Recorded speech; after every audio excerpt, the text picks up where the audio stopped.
এই 28 দিবেন বলি না না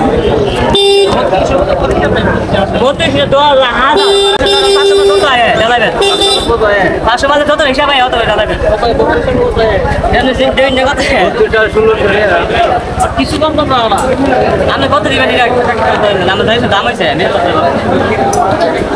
দর্শক কি বলবো, বলার কিছু নাই। এই বাজারটা যাওয়ার জন্য আমি বিগত 2 বছর ধরে চেষ্টা করে যাচ্ছিলাম, কিন্তু এই বাজারটা খুব ভোর সকালে মানে 6টা বাজে জমে। আর এইবার আমি মিস না করার জন্য রাতের 11টা ট্রেনে চিটাং থেকে উঠে গিয়েছিলাম, আর তারপর একদম ভোর সকালে ওখানে যাই, দেন হচ্ছে এই বাজারটা আমি পাই। আর বাজারটা দেখে আসলে আমার এত ভালো লাগছে যে বলার বাহিরে, এত পরিমাণ লিচু এখানে আসছিল। আর যেটা দেখে আমি আসলে কি বলবো, আমার যাওয়ার পর ওখানে যেই কষ্টটা সারা রাত জার্নি করে গেছিলাম ওটা সম্পূর্ণটা সফল হয়েছে। আর আপনারা চাইলেও ওখানে যেতে পারেন। সামনের বছর আপনারা যারা যারা যাবেন অবশ্যই আমার ইনবক্সে নক দিবেন, আমি লোকেশনগুলো দিয়ে রাখবো আপনাদেরকে।